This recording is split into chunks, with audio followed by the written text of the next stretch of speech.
Hello friends, मैं फिर से आ चुका हूं आप लोगों के लिए एक नए एपिसोड के साथ।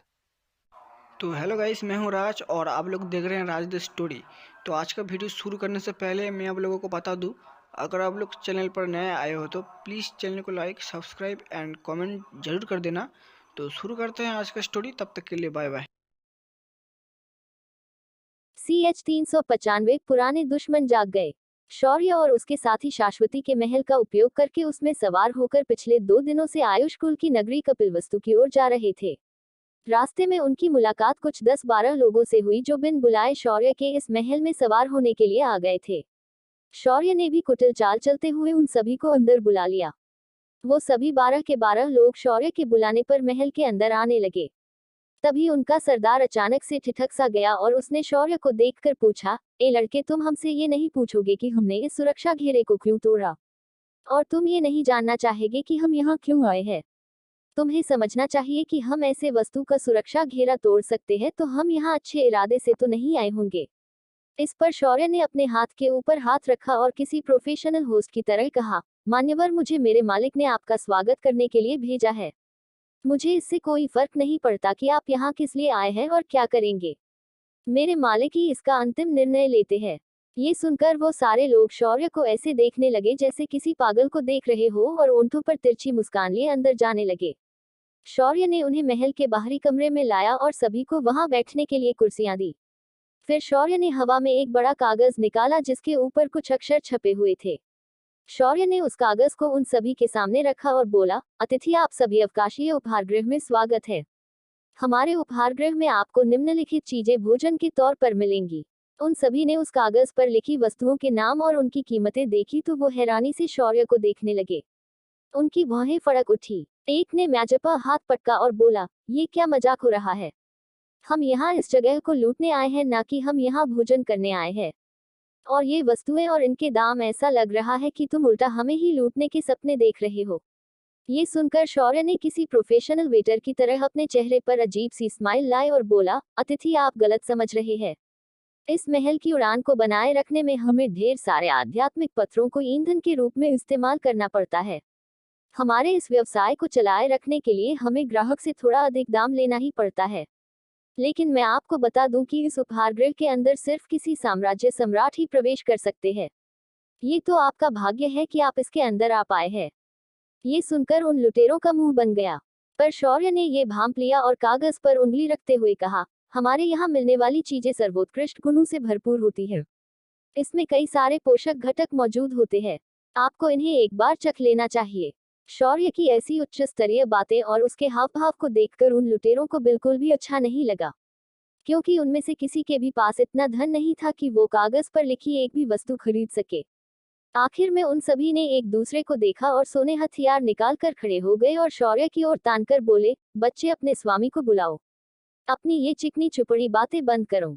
ये सुनकर शौर्य ने अपने हाथ खड़े किए और डरते हुए बोला, यजमान, कृपया ऐसा ना करे। मेरा स्वामी बहुत बुरा इंसान है। आप उनके सामने कुछ नहीं है। अगर अपने कोई गलत हरकत की तो वो क्रोधित हो जाएंगे और आपके साथ मुझे भी पीट देंगे। कृपया मेरे लिए शांत रहिए।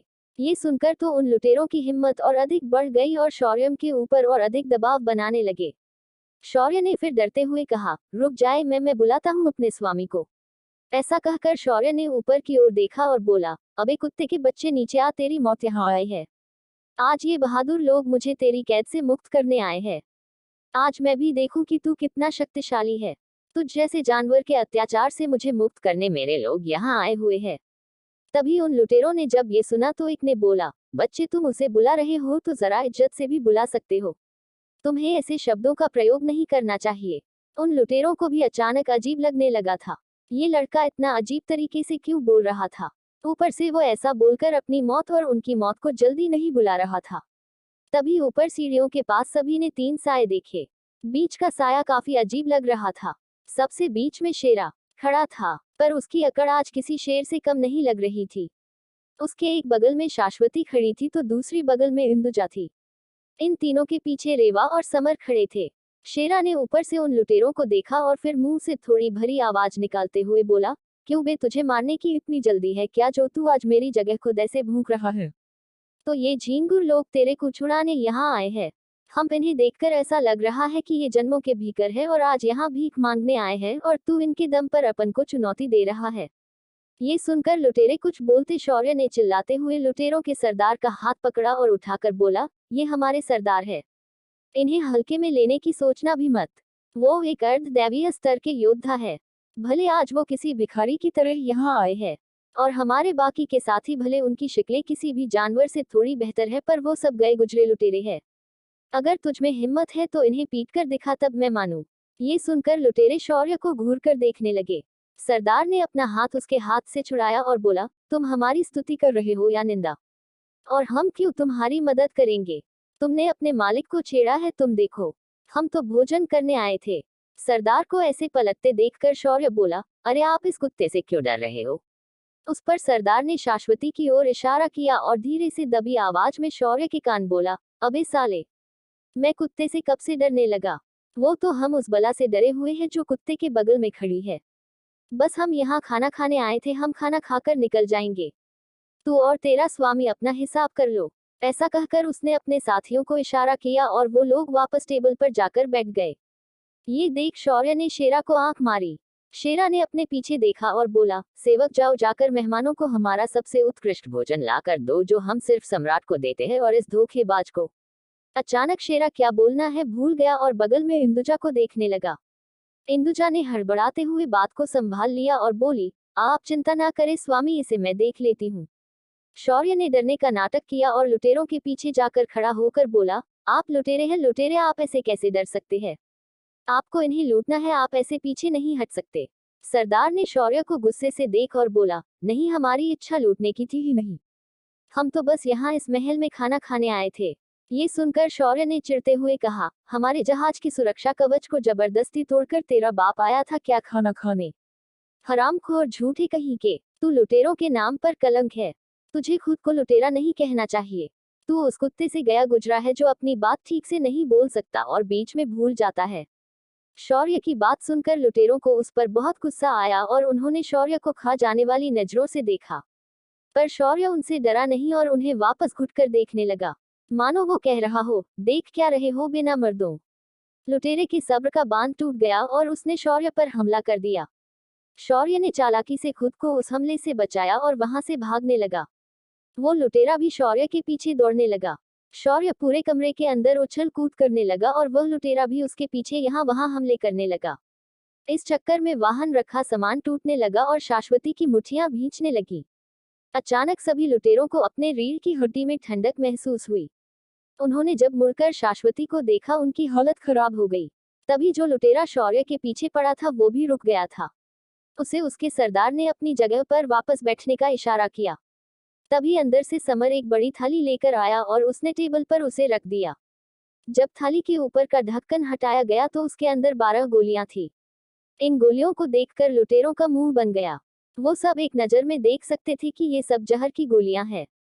तभी शेरा ने गहरी आवाज में कहा, ये अपन के उपहार गृह की खास गोलियां हैं।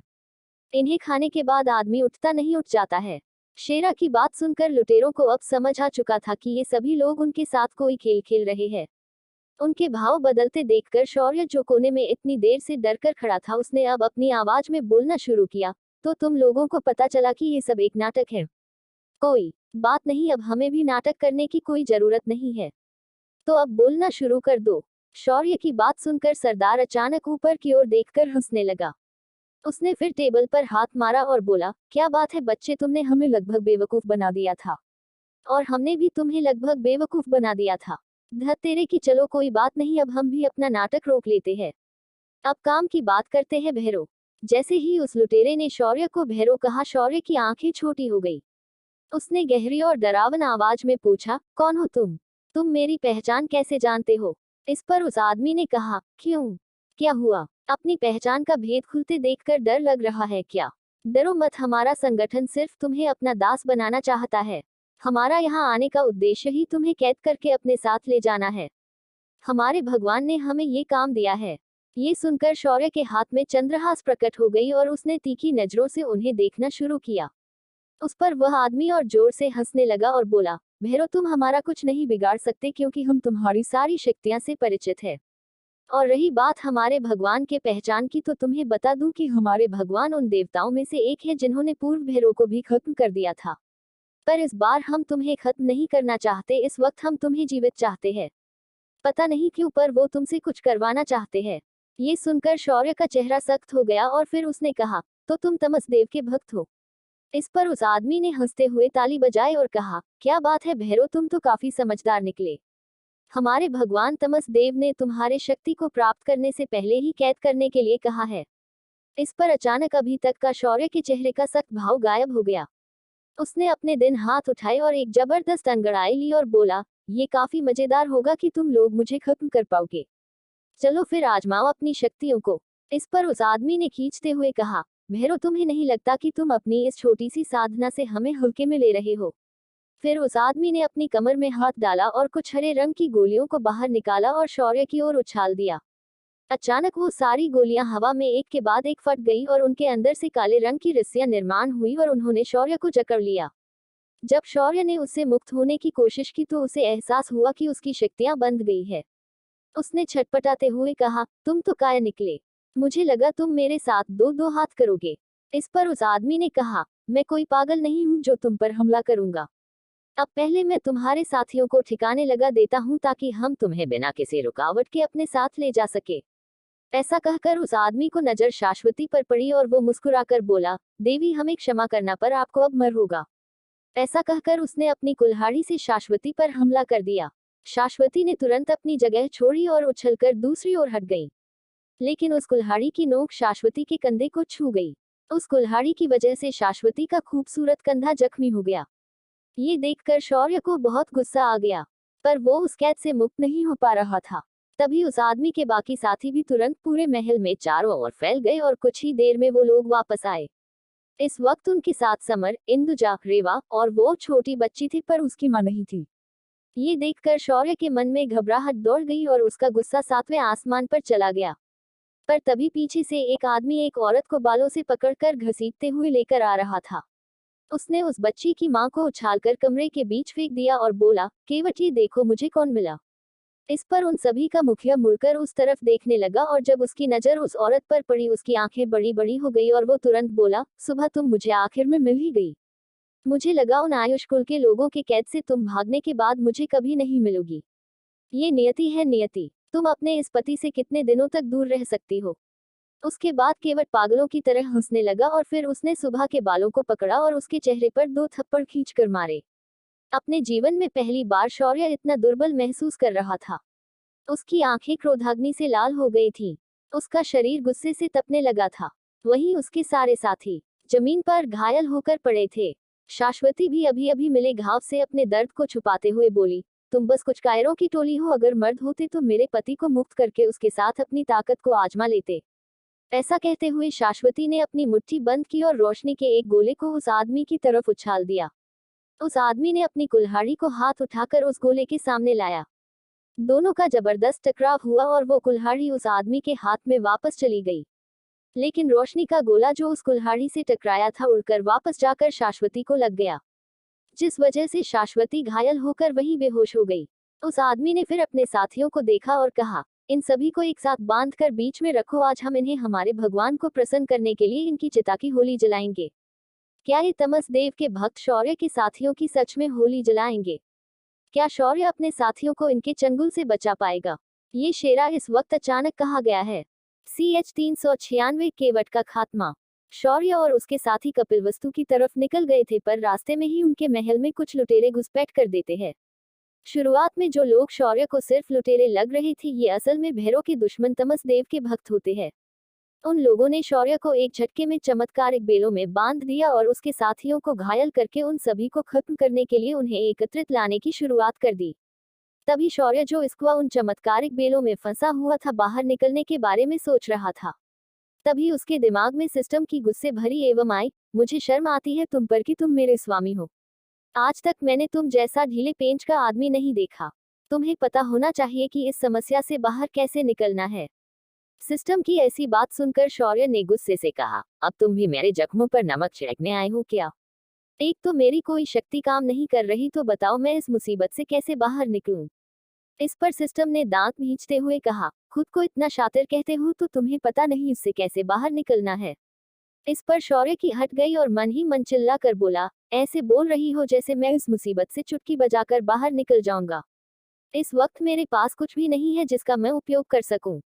इस पर अब सिस्टम का गुस्सा और ज्यादा बढ़ गया और वो गुस्से से बोली, लगता है तुम अपने युद्ध के देवता बनने के बाद ये भूल ही गए हो कि तुम्हारे पास एक और देवता की विरासत है। क्या तुम भूल गए भगवान त्वत्सर को? तुम ये भूल गए कि तुम्हारे पास आयाम की शक्ति भी है। ये सुनकर शौर्य का मुंह खुला का खुला रह गया और उसने अपने माथे पर हाथ मारा और खुद ही से कहा, शौर्य तू इस दुनिया का सबसे बड़ा वो है, तू अपनी ही शक्तियों को कैसे भूल सकता है। तभी उस पूरे कमरे में एक खतरनाक हंसी गूंज गई। ये शौर्य की हंसी थी। उसके हाथ की चंद्रहास अचानक रोशनी में बदल गई और तुरंत शाश्वती के पास प्रकट हो गई। चंद्रहास की रोशनी से शाश्वती को अचानक होश आया। शाश्वती ने तुरंत चंद्रहास पर अपनी पकड़ मजबूत कर ली। उसे हाथ में लेते ही एक अलग शक्ति को उसने महसूस किया और उसने सबसे पहले सुबह को बालों से पकड़कर खड़े आदमी पर वार कर दिया। ये बार इतना खतरनाक था कि उस आदमी के कुछ समझने से पहले ही वो आदमी दो हिस्सों में टूटकर बिखर गया। उसके साथ ही शाश्वती अपनी जगह से गायब हो गई और उसने पलक झपकते ही दो और लोगों को घायल कर दिया। उन सबका मुखिया केवट ये देखकर हैरान हो गया। उसने अपनी कुल्हाड़ी को कसकर पकड़ा और शाश्वती की तरफ बढ़ गया। दोनों ने एक दूसरे पर हमला कर दिया। जब चंद्रहास केवट के कुल्हड़ से टकराई वह कुल्हाड़ी केवट के हाथ से छुटकर उड़ गई और दीवार में धंस गई। इसी मौके का फायदा लेकर शाश्वती ने केवट के सीने पर जोरदार लात मारी और दो रोशनी की किरणों से उसके पैरों को छेद दिया। केवट उड़कर दूर जाने लगा तभी उसने अपनी मुट्ठी खोली और 5 से 6 गोलियां उसके हाथ से निकाली और उनसे निकलने वाली लताओं ने शाश्वती को जकड़ लिया। शाश्वती ने चंद्रहास की मदद से उन्हें काटने की कोशिश की मगर उसका कोई फायदा नहीं हुआ। शाश्वती उसके अंदर फंस गई। पर तभी शाश्वती ने महसूस किया कि उसके पैरों तले की जमीन अचानक पानी की तरह नर्म हो गई है और वो अगले ही पल उसके अंदर समा गई। वो हरी लताएं एक खाली पिंजरे की तरह वहां ऐसे ही रह गई। इधर केवट जो शाश्वती को कैद करके खुश हो रहा था अचानक उसे गायब होते देखकर उसके चेहरे की मुस्कान गायब हो गई। उसने फिर शौर्य के पिंजरे की ओर देखा तो शौर्य भी धीरे धीरे जमीन में समा रहा था। ये देखकर केवट की आंखें बड़ी हो गई थीं। पर तभी केवट ने अपने पीछे चीखने चिल्लाने की आवाज सुनी। जब उसने पलटकर देखा तो उसके बचे हुए आदमियों को शेरा ने बुरी तरह घायल करके छोड़ा था। शेरा इस वक्त अपने असली रूप में था जो कि बहुत ही भयानक और डरावना लग रहा था। जब केवट ने शेरा के खून से सने दांत देखे उसे ऐसा लगा कि अगले ही पल ये दांत उसके टुकड़े टुकड़े कर देंगे। केवट अब अकेला बचा था, पर दोनों पैरों पर हुए घावों की वजह से वो कुछ भी नहीं कर पा रहा था। शेरा धीरे धीरे उसकी ओर बढ़ने लगा और केवट डरकर पीछे हटने लगा। केवट ने अपनी शक्तियों को एकत्रित किया और अपनी कुल्हाड़ी को अपने पास बुलाया और शेरा से बोला, वही रुक है वरना मैं तुम्हें अपने इस दिव्य हथियार से खत्म कर दूंगा। नहीं कह रहा हूँ वही रुक जाओ। पर तभी शेरा के मुंह से एक भयानक दहाड़ निकली, मैं कैसे रुकूंगा जब मेरे स्वामी के कातिल के भक्त मेरे सामने आज भी उसकी महिमा गाने आए हैं। मैं कैसे रुकूंगा जब तुम जैसे हैवान आज भी समलों में मौजूद है। अब मैं रुकूंगा नहीं, अब मैं बस तुम लोगों को ढूंढ ढूंढ कर मारूंगा। तब तक मारूंगा जब तक तुम में से कोई नहीं बचेगा। तुम जिसे अपना भगवान मानते हो ना मैं उसे भी ऐसे ही खत्म कर दूंगा। ये मेरा यानी स्वश्वाश्वान का ये वचन है। शेरा के ऐसा कहते ही उसका उग्र रूप और उग्र हो गया और उसकी शक्ति की एक और सीमा मुक्त हो गई। उसका शरीर एकदम काला हो गया, इतना काला कि उसे अंधेरे में देख पाना मुश्किल की नहीं नामुमकिन था। उसके बालों पर कोई चमक नहीं थी। शेरा की आंखें लाल थी और उसके दांत और अधिक लंबे और नुकीले हो गए। अपने सामने शेरा को बदलते देखकर केवट बोल पड़ा, तो तुम अभी भी जीवित हो? ऐसा कैसे हो सकता है? मेरे स्वामी ने खुद तुम्हें उस आयाम के द्वार में फेंक दिया था। इस पर शेरा ने हंसते हुए कहा, तेरा स्वामी खुद को अंधेरे का देवता कहता है पर वो भी ये जानता था कि वो मेरा कुछ नहीं उखाड़ सकता। अपन वो है जिससे खुद अंधेरे की फटती है। तेरा स्वामी क्या चीज है? ऐसा कहकर शेरा ने अपना पंजा उठाया और केवट के सीने पर दे मारा। चरमराहट की आवाज के साथ केवट के सीने की सारी हड्डियां चूर चूर हो गई और उसके मुंह से खून बहने लगा। शेरा ने एक और बार हमला करने के लिए अपना पंजा उठाया ही था तभी उसकी बगल में शौर्य प्रकट हो गया और फिर उसने धीरे से कहा, रुक जाओ शेरा, इसे इतनी आसान मृत्यु कभी मत देना। ये सुनकर शेरा रुक गया। वहीं केवट ने जब शौर्य को अपने सामने देखा उसकी धड़कनें चुप गई। शौर्य ने केवट को एक नजर देखा और फिर वहां से अपने घायल साथियों के पास गया और उन सभी को कुछ जख्मों को ठीक करने वाली गोलियां खिलाई। कुछ देर में सभी ठीक हो गए। शौर्य ने उसके बाद चैन की सांस ली और फिर सभी को हाथ जोड़कर बोला, मुझे क्षमा करना, मेरी गलत के कारण आप लोगों को इस दौर से गुजरना पड़ा। शौर्य ने उसके बाद अपनी नजर केवट की ओर की और बोला, तो तुम्हारा नाम केवट है और तुम इस मासूम बच्ची के पिता और उस अभागी स्त्री के पति। इस पर केवट ने एक बार सुबह को देखा, फिर वहां खड़ी बच्ची को देखा। उसकी नजरों में आत्मग्लानि साफ दिखाई दे रही थी। शौर्य ने फिर आगे पूछा, तो तुम मुझे बताने का कष्ट करोगे कि इस दुनिया में तुम्हारे स्वामी के लिए कौन सा संगठन काम कर रहा है।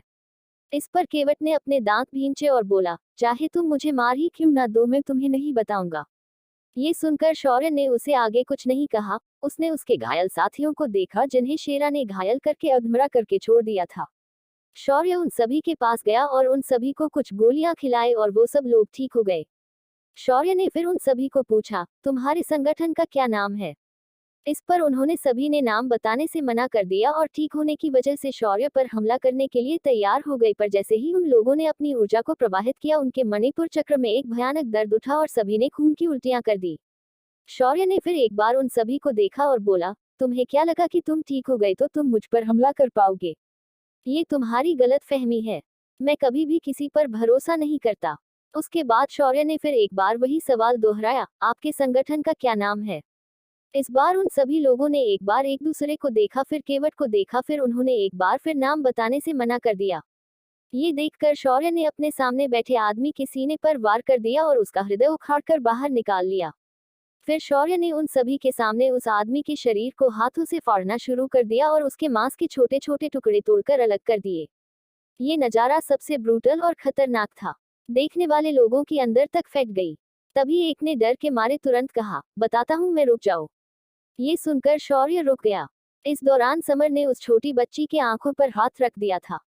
शौर्य ने उस लाश को एक चुटकी बजाई और राख में बदल दिया। जिस आदमी ने नाम बताने की बात कही थी, शौर्य ने उसे देखा तो उसने सिर्फ शौर्य की आंखों को देखा और किसी पोपट की तरह बोलने लगा, वो हमारे संगठन का नाम तम योद्धा है। ये सुनकर शौर्य के चेहरे पर एक मुस्कान आई और फिर उसने आगे पूछा, और कौन कौन से संगठन तुम्हारे भगवान से जुड़े हुए हैं। वो आदमी अचानक चुप हो गया तो दूसरे ने कहा, हमें इसके बारे में इतना कुछ मालूम नहीं है, पर अंधे चोर संगठन हमारा ही एक और संगठन है। इसके अलावा हमारा एक और संगठन है, पर उसके बारे में हम में से कोई नहीं जानता। ये सुनकर शौर्य ने फिर हाँ में गार्ड्स हिलाए और फिर अपने उंगली को अपने माथे पर घुमाया और बोला, जानकारी के लिए धन्यवाद। मैं तुम लोगों को इस बात के दुनिया की सबसे आसान और बिना दर्द की मृत्यु देता हूँ। ऐसा कहकर शौर्य ने चुटकी बजाई और सभी के सभी एकदम से काले रंग की आग में लिपट गए और वो तुरंत राख में बदल गए। शौर्य ने उसके बाद अपना मोर्चा केवट की ओर मोड़ा और उसकी तरफ चलकर आया और उसके सामने बैठ गया। शौर्य ने फिर केवट की आंखों में देखकर बोला, तो अब तुम्हारे साथी तो निकल लिए, पर तुम्हें पता है मैंने तुम्हें जीवित क्यों रखा है। क्योंकि मैं तुम्हें आसान मृत्यु नहीं देना चाहता। क्योंकि तुमने सिर्फ मुझ पर हमला किया होता तो मैं तुम्हें तुरंत मार देता, पर तुमने मेरे साथियों पर हाथ उठाया और उन्हें घायल कर दिया। तुम्हें पता है आज तक उन्हें कोई छू भी नहीं पाया था, पर तुमने आज उन्हें न सिर्फ मारा पर घायल भी कर दिया, जिससे मुझे मेरी गलती का एहसास तो हो गया, पर तुमने जिस भावना से उन्हें मारा था उसे देखकर ही मेरे अंदर का देवता तुम्हें आसान मृत्यु देने नहीं दे रहा है। ऐसा कहकर शौर्य ने केवट का सिर पकड़ा और किसी मुर्गे के पंखों जैसे उसके बालों की जटाओं को शौर्य ने झटके देकर उखाड़ना शुरू कर दिया। शौर्य जब ये कर रहा था, इसे देखकर समर बच्ची को लेकर दूसरे कमरे में चला गया, क्योंकि अब केवट के मुंह से चीखें निकलने लगी थी। शौर्य ने बालों के बाद उसके दोनों कान पकड़े और एक झटके से उन्हें जड़ से उखाड़ दिया। केवट की चीखें एक और बार हर तरफ गूंज गई। शौर्य ने उसके बाद एक चिमटा अपनी अंगूठी से निकाला और उसके एक एक दांत को निकालकर फेंकना शुरू किया। दर्द इतना भयानक था कि केवट बेहोश हो गया, पर शौर्य ने उसे वापस होश में लाया। शौर्य धीरे धीरे उसके हाथों के पास आया और उसने एक कैंची जैसी चीज बाहर निकाली। फिर शौर्य ने केवट की एक एक उंगली को करना शुरू किया। कुछ ही देर में शौर्य ने केवट की सारी उंगलियों को काट कर रख दिया। शौर्य ने इतना सब कुछ किया, पर उसका गुस्सा शांत होने का नाम नहीं ले रहा था। आखिर शौर्य ने गुस्से से अपना एक खंजर निकाला और उसे हाथ में पकड़कर केवट के शरीर के ऊपर छोटे छोटे घाव बनाने लगा। शौर्य ने उसके शरीर पर फैली सारी नसों को काटकर रख दिया। उसके शरीर से पसीने की तरह खून बहने लगा। 1000 से भी ज्यादा छोटे छोटे घाव शौर्य ने केवट के शरीर पर कर दिए। फिर उसके सर पर हाथ रखकर उसकी सारी स्मृतियों को कॉपी कर लिया और फिर केवट को देखकर बोला, तो ये है असली कारण केवट के बच्चे। तुझ जैसे को तो मैंने दी हुई मृत्यु भी आसान होगी। पर अब मेरे पास तेरे साथ खेलने का समय नहीं है, इसलिए बेहतर होगा कि तू अपनी मृत्यु को स्वीकार कर ले। इतना कहने के बाद अंत में शौर्य ने उस खंजर को केवट के सीने में घोंप दिया। केवट एक ही पल में मारा गया। शौर्य ने फिर महल के बाहर देखकर कहा, अंधेरे के देवता तमस, मुझे यकीन नहीं हो रहा कि तुमने अपनी चाल सबसे पहले चली, पर कोई बात नहीं, सबसे पहले मैं तुम्हारे लिए ही आऊंगा। इस बार आने वाला भैरव सिर्फ भैरव नहीं है, इस बात का मैं तुम्हें पल पल एहसास दिलाऊंगा। शौर्य ने उसके बाद हवा में कुछ अक्षर लिखे और उन्हें केवट के शरीर में डाल दिया। फिर उसने केवट को आसमान में दरार बनाई और उसके अंदर फेंक दिया। शौर्य ने फिर शाश्वती को बाहर बुला लिया। शाश्वत अब तक पूरी तरह से ठीक हो चुकी थी। उसे देखकर शौर्य ने उसे गले लगाया और बोला, शाश्वती, मुझे माफ करना। लगता मैं अपने शक्तियों के अहंकार में ये भूल गया कि कुछ शत्रु सच में काफी खतरनाक हो सकते हैं। मैं तुम्हें वचन देता हूँ कि आज के बाद मैं तुम्हें ऐसे अकेले लड़ने नहीं दूंगा। ऐसा कहकर शौर्य ने शाश्वती का माथा चूम लिया। उसके बाद शौर्य ने इंदुजा और रेवा को देखा और उन्हें भी गले लगाकर उनका माथा चूम लिया। इधर समलोक से दूर अंतरिक्ष में एक ग्रह बना हुआ था जिसकी सतह गर्द अंधियारे से भरी हुई थी। उसी अंधियारे ग्रह के ऊपर एक काले पत्थरों से बना हुआ महल था। उस महल के अंदर एक बड़ा दरबार बना था और उसी दरबार के बीचों बीच एक लाश पड़ी थी। उस लाश के ऊपर सुनहरे अक्षर चमक रहे थे, देवता तमस, अपने जीवन के कुछ आखिरी साल जिलो, क्योंकि मैं तुम्हारा सिर लेने आ रहा हूँ। ऐसा ऐलान सुनाने के बाद वो लाश किसी गुब्बारे तरह फट गया। वही तमस अपनी आंखों के सामने का नजारा देखकर हैरानी से देख सकता था।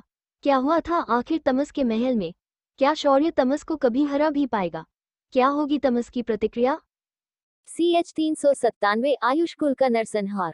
शौर्य ने केवट से अपना दर्दनाक प्रतिशोध ले लिया था। शौर्य उसके बाद सीधा आयुष कुल के कपिलवस्तु शहर की ओर निकल गया था। शौर्य ने केवट की स्मृति से तमस के ठिकाने का पता लगा लिया था और उसने केवट की लाश को आयाम द्वार खोलकर तमाशा के पास भेज दिया था। जब तमस ने केवट की काश पर लिखे शब्द पढ़े, उसका खून खोल गया था, पर वो कुछ समझ पाता उससे पहले ही केवट की लाश किसी गुब्बारे की तरह फट गई। शौर्य की इस हरकत से तमस पूरी तरह बौखला गया था। तमस ने अपनी मुट्ठियों को सिंहासन पर दे मारा और दहाड़ते हुए बोला, भैरव, मैं तुम्हें नहीं छोड़ूंगा। इस बार मैं तुम्हें मारूंगा नहीं, पर तड़पाऊंगा जरूर। मैं तुमसे शक्तिद्वार का मार्ग खुलवाकर रहूंगा। तुम ये मत भूलो कि तुम भैरव हो और मैं अंधेरे का देवता हूँ। तमस के ऐसे ऐलान से वहां फैले अंधेरे में कपकपी दौड़ गई। आसमान में काले बादलों के बीच विद्युत सर्प नाचने लगे थे। इन सभी बातों से अनजान शौर्य सुबह और उसकी बेटी के सामने बैठा था।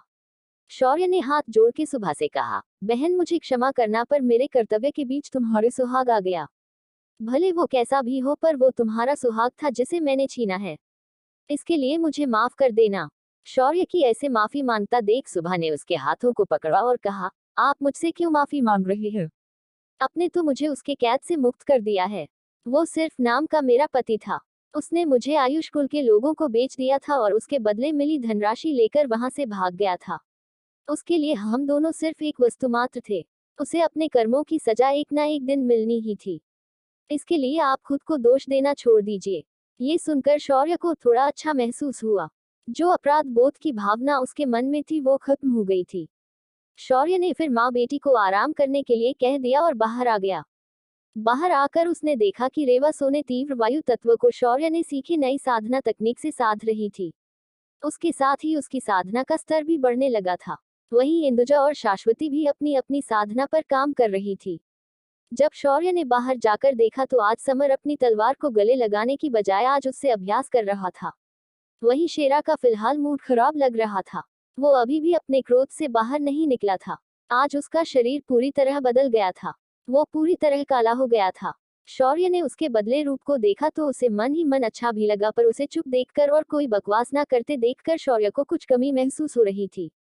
शौर्य ने उसके पास जाकर उसके पीठ पर हाथ फेरा और बोला, मैं समझ सकता हूँ कि तुम्हारे मन पर क्या गुजर रही है, पर मैं तुम्हें वचन देता हूँ कि तमस्कार तुम्हारे हाथों ही करवाऊंगा। ये सुनकर शेरा को अच्छा लगा। शेरा ने शौर्य की गोद में अपनी गर्दन रखी और इमोशनल होते हुए बोला, मेरे स्वामी ने इस तमस पर विश्वास किया था, पर उसने मेरे स्वामी के पितरों खंजर घोंप दिया। ऐसे धोखेबाज देवता का एक पल भी जीवित रहना मुझे अच्छा नहीं लगता। मैंने प्रण लिया था कि मैं उन दर्दनाक घटनाओं का तुम्हारे पास कभी भी उल्लेख नहीं करूंगा जब तक तुम भी एक देवता स्तर के साधक नहीं बन जाते। पर देखो, वो घटनाएं उससे पहले ही तुम्हारे सामने आ गई। उस पर शौर्य ने शेरा की आंखों में देखा और बोला, मुझे तमस के बारे में वायुदेव ने पहले ही बता दिया था और मेरे पास उन सभी देवताओं और दानवों की जानकारी है जिन्होंने भैरव के विरुद्ध वह षड्यंत्र रचा था। प्रतिशोध तो हम लेकर रहेंगे, पर पहले कुछ प्रतिशोध हमें यहाँ पूरे करने हैं। शौर्य ने ऐसा कहकर शेरा के माथे पर हाथ फेरा और फिर वहां से बाहर की तरफ चला आया। इस वक्त उसकी नजरों के सामने 7 पहाड़ियों के घेरे में बसा एक शहर दिखाई दे रहा था।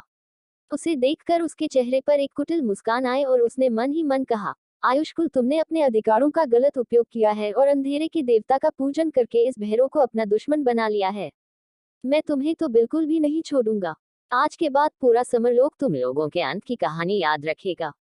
शौर्य ने उसके बाद महल की शहर से दूर ही रोक दिया और उसे छोटा करके अपनी अंगूठी में रख दिया।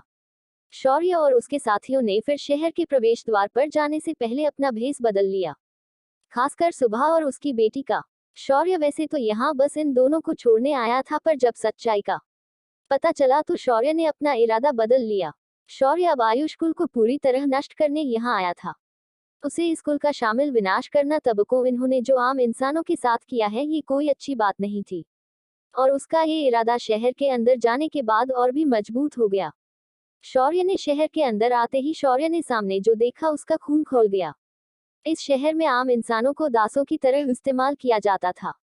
ये लांछनात्मक प्रथा इंसानी सभ्यता पर लगा हुआ कलंक है, जिसके बारे में शौर्य पृथ्वी पर इतिहास के पन्नों में पढ़ा था और आज इस प्रथा को अपनी आंखों के सामने देखा था। सबसे पहले शहर के अंदर आते ही शौर्य और उसके साथियों की नजर एक भयानक नजारे पर पड़ी। एक अमीर आदमी रथ के अंदर बैठा था और उस रथ को 4 घोड़े नहीं बल्कि 4 इंसानी बच्चे खींच रहे थे, जिनकी उम्र लगभग 12 से 14 साल के बीच की होगी।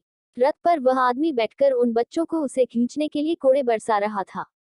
ये नजारा देखकर इंदुजा का दिल दहल गया और उसने अपना हाथ उठाया और उस आदमी को उसके कोड़े सहित वहीं बर्फ में जमा दिया। उसके बाद समर ने अपनी तलवार को हवा में लहराया और उन बच्चों को रथ से अलग कर दिया। पर इतना सब कुछ करने के बाद भी वो बच्चे उन्हें धन्यवाद देने की बजाय उस आदमी के पास वापस चले गया और उसकी हालत को जांचने लगे और उसे उस बर्फ की सिली से बाहर निकालने लगे। ये देखकर शौर्य को अजीब लगा और उसने कहा, बच्चों, तुम लोग अब आजाद हो, चले जाओ यहाँ से। इस आदमी को उसके कर्मों की सजा मिली है।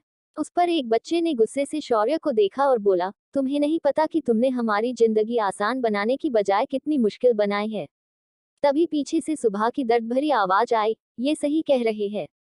इन दासों को अपने मुक्त करके उल्टा इनका जीवन और परेशानी से भर दिया है।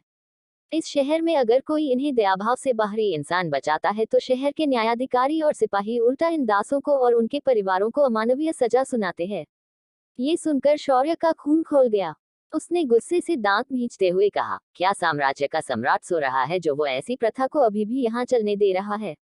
तभी एक तंज भरी आवाज आई, बच्चे, इस शहर पर सिर्फ आयुष्कुल का एक तरफा राज चलता है। यहाँ के सम्राट में भी इतना सामर्थ्य नहीं है कि वो हम आयुष्कुल के लोगों के खिलाफ जा सके।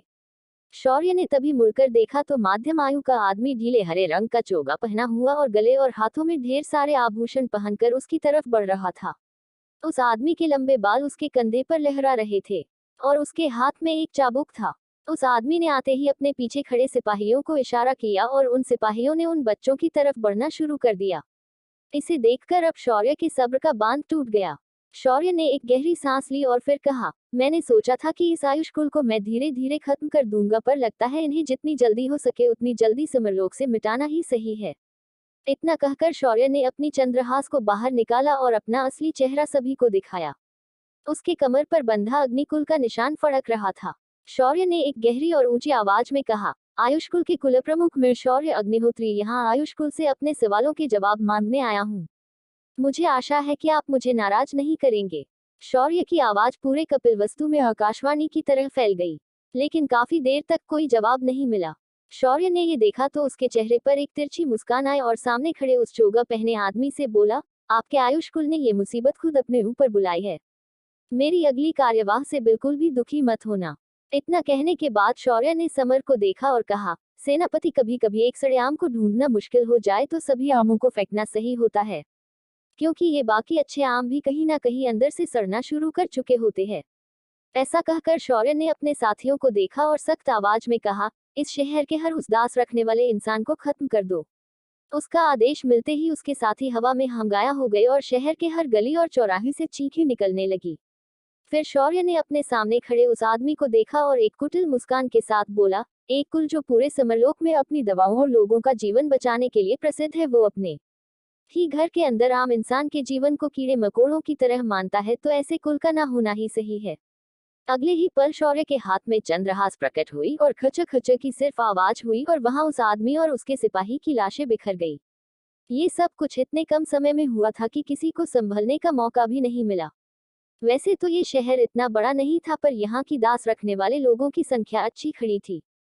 कुल जनसंख्या के 25% लोग दास रखने वाले लोग थे, तो 75% जनसंख्या दास खुद थे। शौर्य के साथियों ने पूरे शहर में गर्दा मचा दिया था।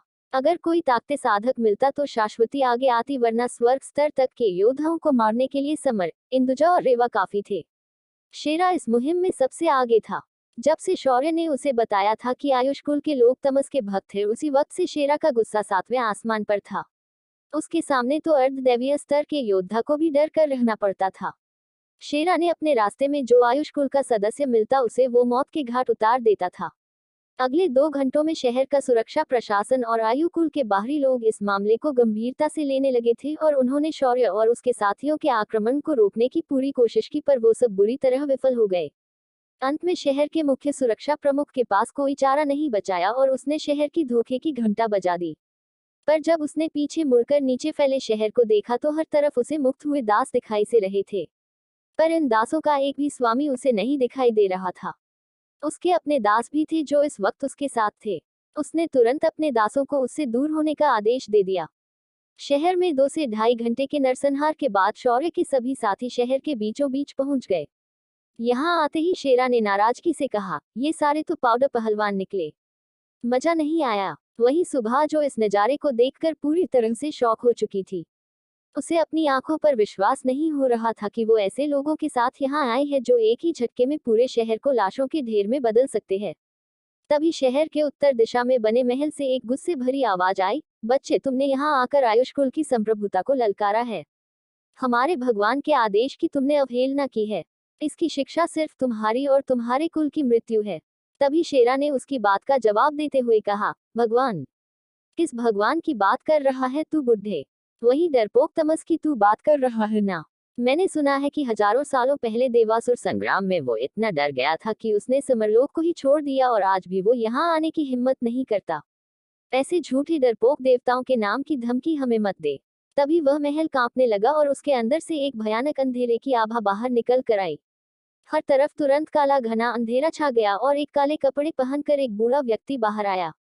उसके शरीर से निकलने वाली आभा दैवीय स्तर की थी। ये एक मध्यम स्तर का देवता था।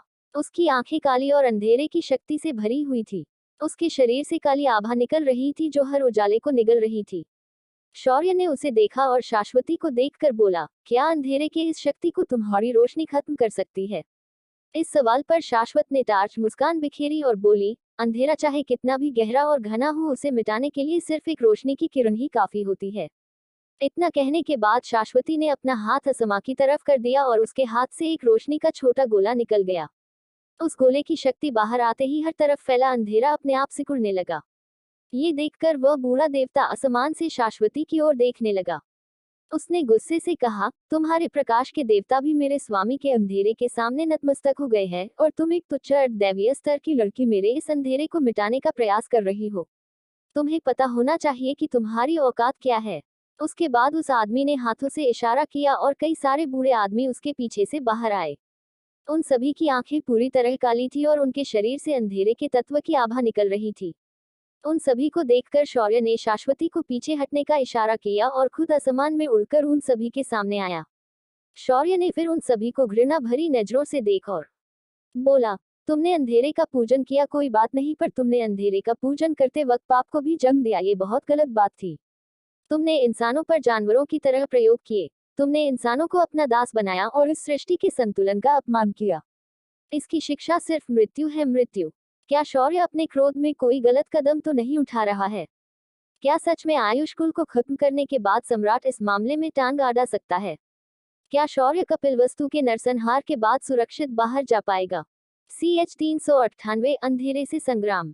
शौर्य आयुष कुल के कपिलवस्तु शहर पहुंच चुका था और जब उसने वहां के अजीब और अमानवीय हालात देखे, उसके क्रोध की सीमा नहीं रही। शौर्य ने अपने साथियों से कहकर शहर के हर उस आदमी को मारने का आदेश दे दिया जिसके पास अपना दास है।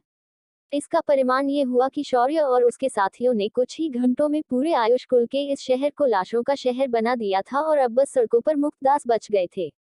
शौर्य ने उसके बाद आयुष कुल के देवता स्तर के योद्धा का सामना किया। इस देवता स्तर के योद्धा ने अपने पीछे कई सारे अर्धदैवीय स्तर और स्वर्ग स्तर के अंधेरे के तत्व का उपयोग करने वाले योद्धाओं को बुला लिया था। जब सब लोगों ने शौर्य को घेर लिया तो शौर्य का मूड खराब हो गया और उसने आयुष कुल को मृत्युदंड सुना दिया। शौर्य के हाथ की चंद्रहास एक भयानक तलवार धार के साथ चमकने लगी। उसकी चमक उस अंधेरे में भी प्रज्वलित होकर चमक रही थी।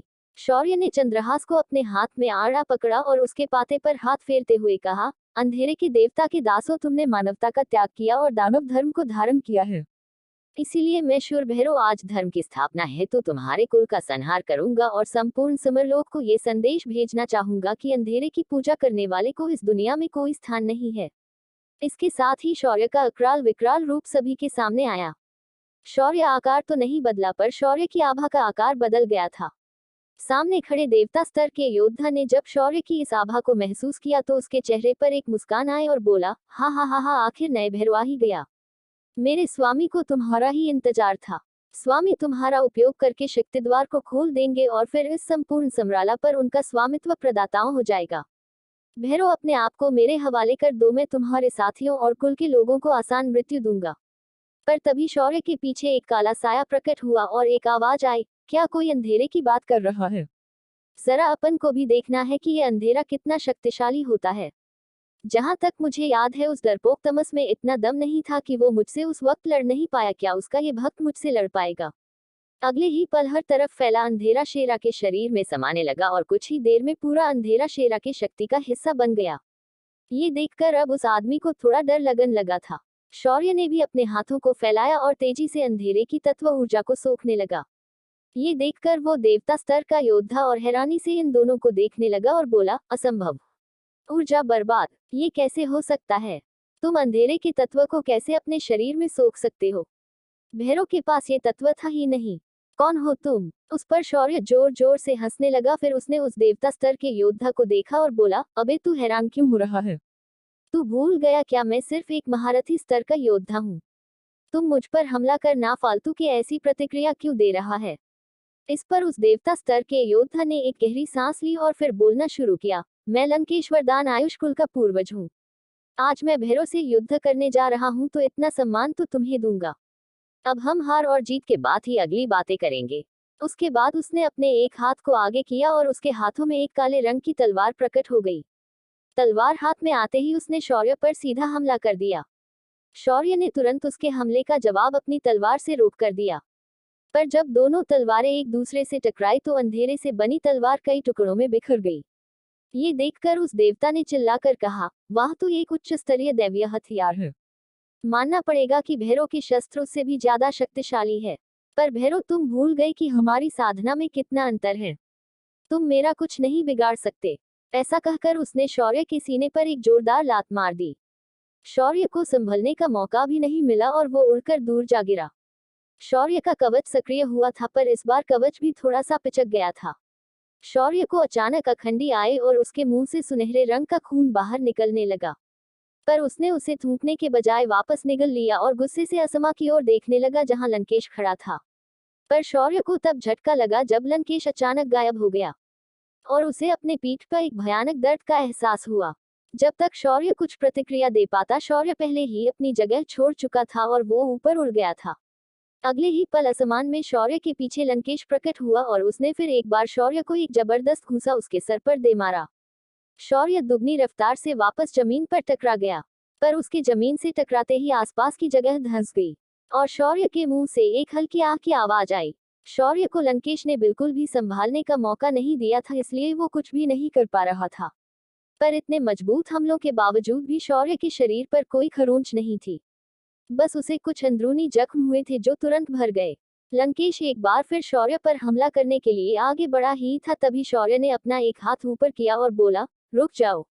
उसके ऐसा कहते ही लंकेश रुक गया। तभी शौर्य ने अपने शरीर को झटका और फिर अपनी उंगलियों को चिपकाया, फिर एक बोतल दिव्य तरल निकाला और उसे गट गट करके पी गया। शौर्य ने अपने मुंह को पोंछा और फिर लंकेश को देखकर बोला, हम हमारे लड़ाई का दूसरा चरण शुरू करें उससे पहले मैं पूछना चाहूंगा कि वो जो दूर खड़ी औरत है सुबह उसे किसने केवट से खरीदा था और किसने उसके ऊपर दवाई के प्रयोग किए थे। ये सुनकर लांस ने सुबह को एक नजर देखा और फिर अपने कुल के लोगों को देखकर पूछा, ये किसने किया है। उसकी आवाज सुनकर एक बुजुर्ग आदमी आगे आया और बड़े ही लापरवाही से बोला, वो मैं था। मैंने ही इसे खरीदा था और इस पर दवाई का प्रयोग किया था। पर जब वो मरने वाली थी उसकी बच्ची और इस औरत को मेरे कैद से किसी ने छुड़ाकर मुक्त कर दिया था। हमारा कुल इसकी तलाश हर तरफ कर रहा है।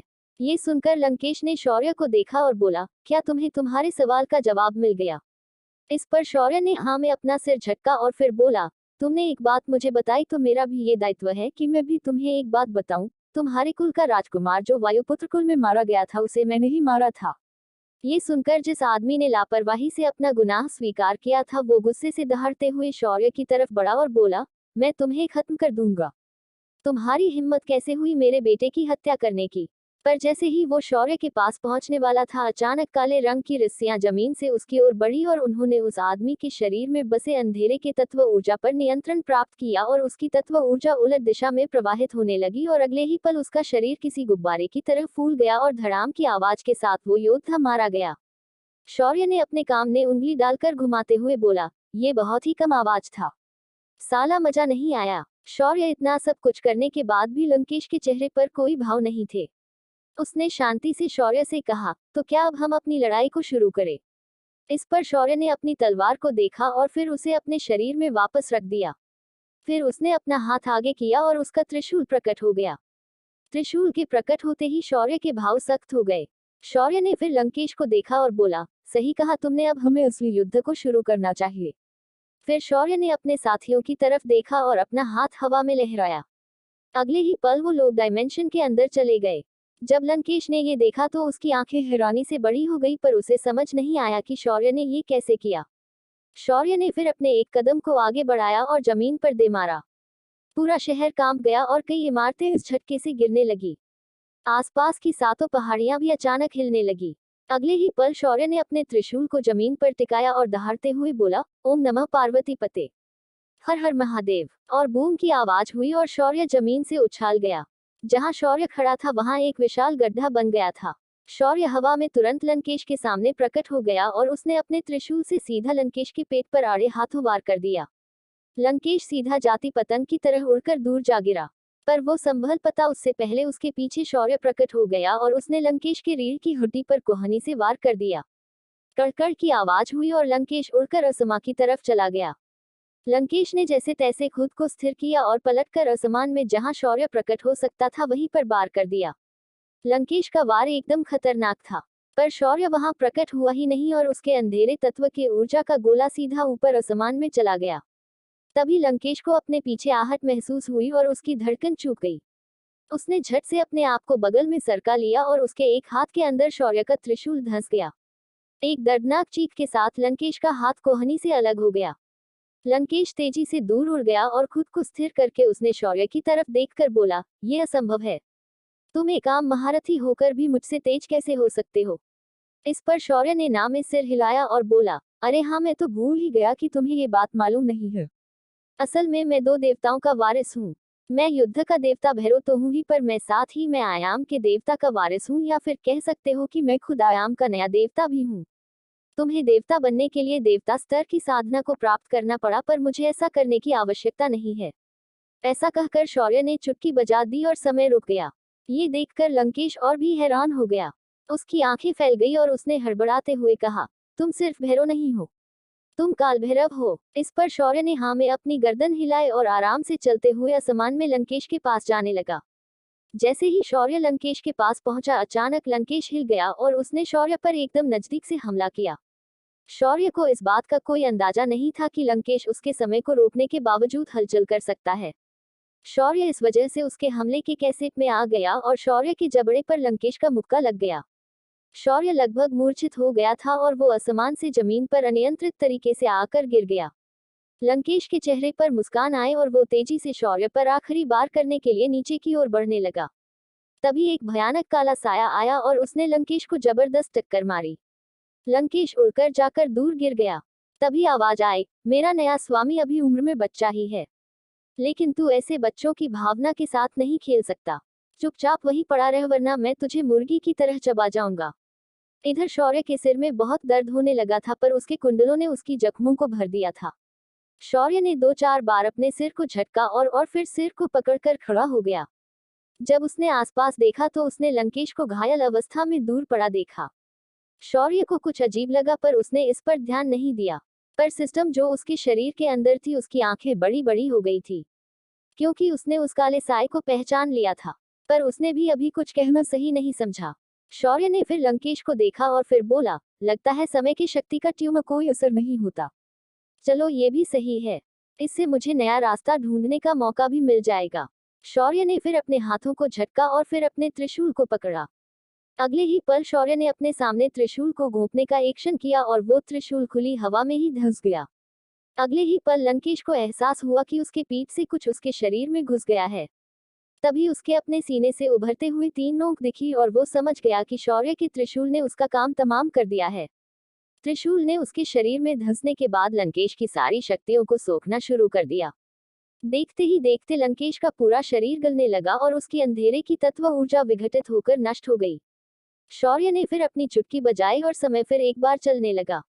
शौर्य ने घूरकर आयुष कुल के लोगों को देखा और बोला, तुम्हारा देवता स्तरीय योद्धा तो लटक गया, अब तुझा बारी। इसके साथ ही शौर्य ने बिजल की रफ्तार से वाहन खड़े योद्धाओं को हवा में ही खत्म कर दिया और पूरा आयुष कुल तबाह हो गया। शौर्य उसके बाद जमीन पर उतरा। उसके आसपास शहर के सारे दास आकर खड़े हो गए और उन सभी ने भैरव की जयकार लगाई। उन सभी ने घुटने टेक कर शौर्य को वंदन किया। उन सभी को शौर्य ने आशीर्वाद दिया और फिर उन्हें उनके मुक्त होने की बधाई दी।